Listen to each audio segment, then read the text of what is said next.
அனைவருக்கும் வணக்கம். இந்த தமிழ் புத்தாண்டு பராபவ ஆண்டில் நான் வருட பலன் சொல்லலாம் அப்படின்னு இருந்தேன். அதில் ஃபஸ்ட்டு பார்த்திங்கனாக்கா காலச்சக்கரத்தோடைய முதல் ராசி மேஷராசி. இந்த ஆண்டு மேஷராசிக்கு எப்படி இருக்க போகுது அப்படின்னாக்கா rest and reset and patience and maturity. So இந்த நாளுமே ஃபோக்கஸ் பண்ணி போகும்போது உங்களுடைய லைஃப் ரொம்பவே சக்ஸஸ்ஃபுல்லாக இருக்க போகுது. ஃபஸ்ட்டு நிறைய சோதனைகள் இருக்கும். இந்த சோதனைகள்லாம் எந்த அளவுக்கு பேஷன்ஸாக வெயிட் பண்ணி அதை டேக்கிள் பண்ணுறீங்களோ அந்த அளவுக்கு உங்களுக்கு லைஃப் ஸ்மூத்தாக கொண்டுட்டு போகும். அண்டு நான் சொன்னல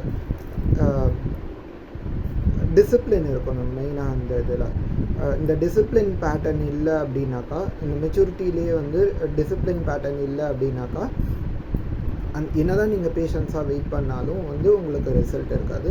ஸோ அந்த டிசிப்ளினோட வெயிட் பண்ணும்.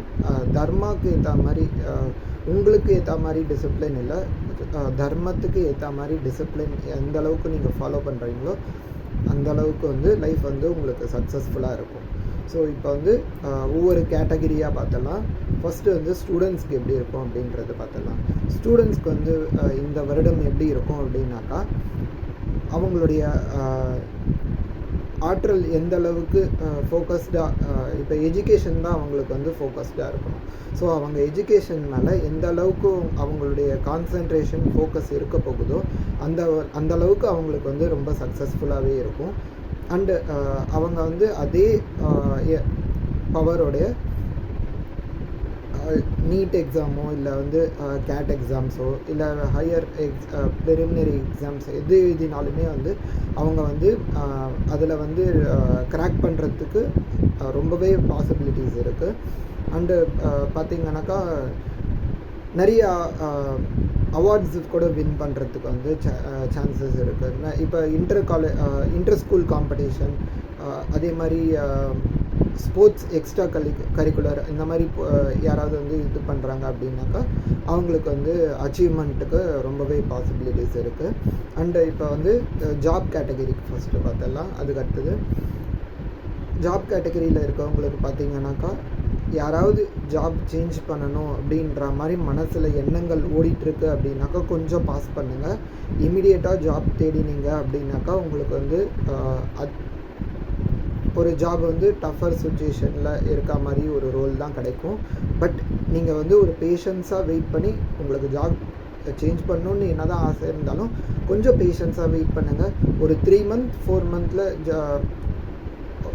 என்னென்ன ஜாப்ஸ்லாம் இருக்கோ அதெல்லாம் ஜஸ்ட் அனலைஸ் பண்ணுங்கள். அனலைஸ் பண்ணிவிட்டு அதுக்கப்புறம் இன்டர்வியூ அட்டென்ட் பண்ணிங்கன்னா உங்களுக்கு ரொம்பவே சக்ஸஸ்ஃபுல்லாக இருக்கும்.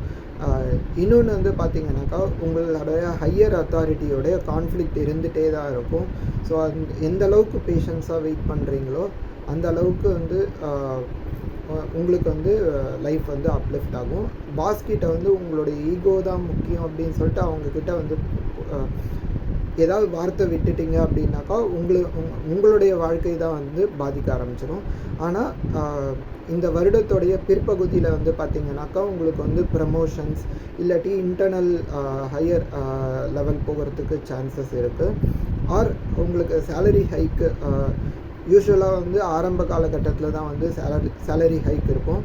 பட் இந்த வருடத்தில் பார்த்திங்கனாக்கா எந்த அளவுக்கு பேஷன்ஸாக வெயிட் பண்ணுறீங்களோ அந்த அளவுக்கு ஃப்யூச்சரில் உங்களுக்கு அதாவது 6 மாதம் 7 மாதம் கழித்து பார்த்திங்கனாக்கா சேலரி ஹைக்குக்கு பாசிபிலிட்டிஸ் நல்லாவே இருக்குது. And money matters.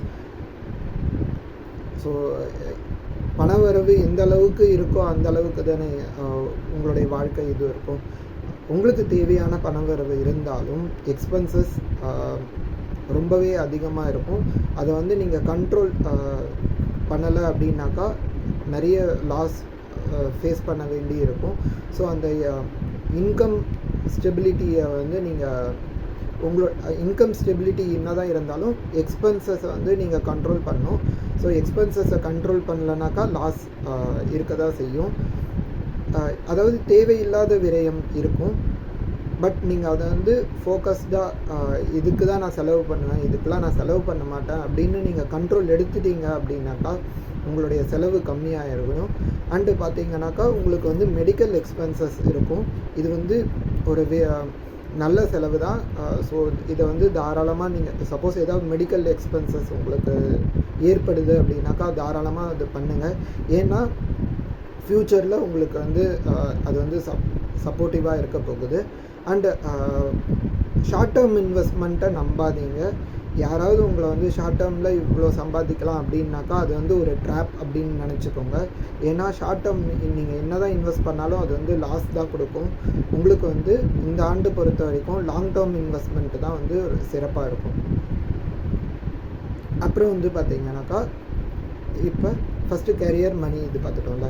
இப்போ வந்து ரிலேஷன்ஷிப்பில் பார்த்துடலாம். ஸோ இப்போ லவ் ரிலேஷன்ஷிப்பில் வந்து பார்த்தீங்கன்னாக்கா நியூவாக சிங்கிள்ஸாக இருப்பாங்கள்ல அவங்களுக்கெலாம் வந்து ஒரு புது பார்ட்னர் கிடைக்க போகிறாங்க. அண்டு ஆல்ரெடி லவ்வில் இருக்கவங்களுக்கு வந்து பார்த்தீங்கன்னாக்கா கொஞ்சம் இம்பேஷன்ஸ் இருக்கும், அவங்களுடைய ஈகோ இருக்கும், நான் தான் டாமினேட் பண்ணணும் அப்படின்றது இருக்கும். இதெல்லாம் வந்து கண்ட்ரோல் பண்ணினீங்க அப்படின்னாக்கா லவ் சக்ஸஸ் ஆகும். இல்லை என்னோடய ஈகோ தான் இது நான் இது பண்ணுவேன், கான்சென்ட்ரேட் பண்ணுவேன், எனக்கு ஈகோ தான் முக்கியம் அப்படின்னாக்கா நீங்கள் அந்த பார்ட்னரை மிஸ் பண்ணுற மாதிரி இருக்கும். உங்களுக்கு வேற ஒரு பார்ட்னர் தான் அமைவாங்க. அதாவது இப்போ இருக்கிற லவ்வர் உங்களை விட்டுட்டு போயிடுவாங்க. ஸோ எந்த அளவுக்கு பேஷன்ஸாக உங்கள் ஈகோவை சப்ரஸ் பண்ணிகிட்டு இருக்கீங்களோ அந்த அளவுக்கு வந்து உங்கள் லவ் வந்து சக்ஸஸ்ஃபுல்லாக அமையும். அதே மாதிரி அது வந்து மேரேஜுக்கே வந்து அடுத்த லெவலுக்கு போகக்கூடிய பாசிபிலிட்டிஸ் இருக்குது. அண்டு வந்து பார்த்திங்கனாக்கா சில குழப்பங்கள் லவ்வில் இருக்குது அப்படின்னாக்கா அந்த குழப்பங்கள் எல்லாமே தீரப்போகுது. அண்டு சீரியஸ் டிஸ்கஷன் இருக்கும். உங்களுடைய இது வரைக்கும் பேரண்ட்ஸ் வந்து எந்த மேரேஜ் ரிலேட்டடாக எந்த டிஸ்கஷனும் எடுக்கலை அப்படின்னாக்கா இந்த வருடத்தில் வந்து அவங்க சீரியஸாக ஸ்டெப் எடுக்க போகிறாங்க. இது அண்டு நான் ரிலேஷன்ஷிப்பில் சொன்ன மாதிரி ஆர்கியூமெண்ட்ஸ் இருக்கும். இது வந்து லவ்வர்ஸாக இருந்தாலும் சரி, மேரேஜ் ஆனவங்களாக இருந்தாலும் சரி, நிறையவே வந்து ஆர்கியூமெண்ட்ஸ் இருக்கும். ஸோ நீங்கள் வந்து இந்த ஆர்கியூமெண்ட்ஸை வந்து எந்த அளவுக்கு ஸ்மூத்தாக ஹேண்டில் பண்ணணுமோ அந்த அளவுக்கு ஹேண்டில் பண்ணுங்கள். ஏன்னா கம்யூனிகேஷன்ஸ் இஷ்யூஸ் இருக்குது. அந்த கம்யூனிகேஷன் இஷ்யூஸ்லாம் வந்து டேக்கிள் பண்ணால் மட்டும்தான் வந்து உங்கள் லைஃப் வந்து ஸ்மூத்தாக போகும். இல்லை அப்படின்னாக்கா இந்த வருத்தப்பட போகிறது நீங்கள் தான்.